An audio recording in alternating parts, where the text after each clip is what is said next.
માં દેખાદેખી અને મોંઘા ખર્ચ ન થાય એ કોઈ દીકરીને પરણાવવા કોઈ બાપને વ્યાજે પૈસા ન લેવા પડે અને લગ્નના ખોટા ખર્ચ બચાવી અને તે જ પૈસા કોઈ સામાજિક કાર્યમાં વાપરવામાં આવે તે હેતુથી સમસ્ત આદિવાસી ભીલ સેવા સમાજ ટ્રસ્ટ દ્વારા અમદાવાદમાં સતત 27માં સમૂહ લગ્નનું આયોજન કરવામાં આવ્યું હતું, જેમાં રાજ્યના મુખ્યમંત્રી ભૂપેન્દ્ર પટેલ નવ દંપતીને આશીર્વાદ આપવા આવ્યા હતા। સાથે જ અમદાવાદ પશ્ચિમના સાંસદ દિનેશ મકવાણા અને મેયર પ્રતિભાબેન જૈન ઉપસ્થિત રહ્યા હતા।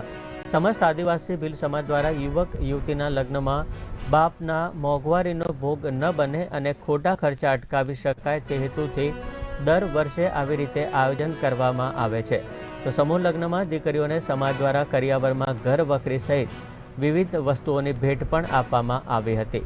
ઉલ્લેખનીય છે કે સમાજમાં આ પ્રકારની જાગૃતતા આવે તો ભવિષ્યમાં કોઈપણ દીકરા દીકરીના માતા પિતાને લગ્ન માટે ચિંતા ન કરવી પડે। અમારા ગુજરાતમાં રહેતા ભીલ સમાજના જુદા જુદા દીકરા દીકરીઓના આજ દિન સુધી 27 સમૂહ લગ્ન કરેલ છે। એમાં ગુજરાત રાજ્યના મુખ્યમંત્રી પધારેલા આજના દેશના વડાપ્રધાન માનનીય નરેન્દ્ર મોદી સાહેબ પણ 2012માં આવેલા, ત્યારે અમને પણ અમે ભગવાનને પ્રાર્થના કરી વડાપ્રધાન બને। આજે ગુજરાતના મુખ્યમંત્રી ભૂપેન્દ્રભાઈ પટેલ સાહેબ પધાર્યા, તેઓ પણ અમને આશીર્વાદ વચન આપ્યા અને અમારા સમાજમાં જે નવદંપતી આશીર્વાદ આપ્યા એ બદલ ભૂપેન્દ્ર પટેલ સાહેબનો પણ ખૂબ આભાર। સમાજમાં એકતા આવે, સમાજમાં શિક્ષણનું જોર વધે તેવો અમારા સમાજને હું વિનંતી કરું છું ને બીજા અમારા સમાજના જે ભાઈ હોય વ્યસન હોય વ્યસનથી લોકો દૂર રહે તે માટે પણ લોકોને વિનંતી કરું છું।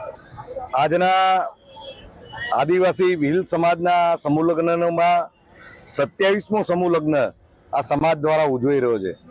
કરશનભાઈ રાણા સાહેબ જેઓ 27 વર્ષથી આજને એક રાખવાનો પ્રયત્ન કરે છે, સમાજની અંદર જે ખર્ચાને રોકવાનો પ્રયત્ન કરે છે।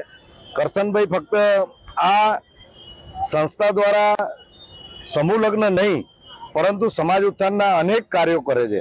દાખલા તરીકે અનુસૂચિત જનજાતિના બાળકોને સારું શિક્ષણ મળે, શિક્ષણમાં ઉચ્ચ કારકિર્દી પ્રાપ્ત કરે એ માટે માર્ગદર્શન મળે એવા પણ એમના પ્રયત્નો હોય છે।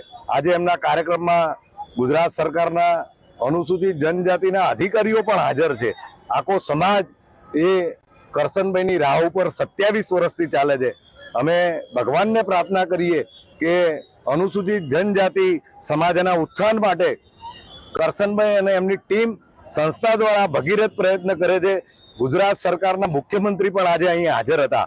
અમારા 3 ધારાસભ્યો, અમારા વિસ્તારના અસારવા વિસ્તારના લોકપ્રિય ધારાસભ્ય દર્શનાબેન, નરોડા વિસ્તારના લોકપ્રિય ધારાસભ્ય પાયલબેન અને સાબરમતી વિસ્તારના લોકપ્રિય ધારાસભ્ય હર્ષદભાઈ અને સાંસદ સભ્ય તરીકે હું આદરણીય મુખ્યમંત્રી સાહેબ પણ અહીં આદિવાસી સમાજને આશીર્વચન આપવા માટે હાજર રહ્યા હતા। ફરીથી આ સંસ્થાને અને કરશનભાઈની આખી ટીમને લાખ લાખ અભિનંદન આપું છું અને શુભેચ્છા પાઠવું છું કે આવા કાર્યક્રમો દ્વારા સમાજ ઉત્થાનના કાર્યક્રમની અંદર સમાજ અને આખા રાજ્યની સાથે મળીને કામ કરે।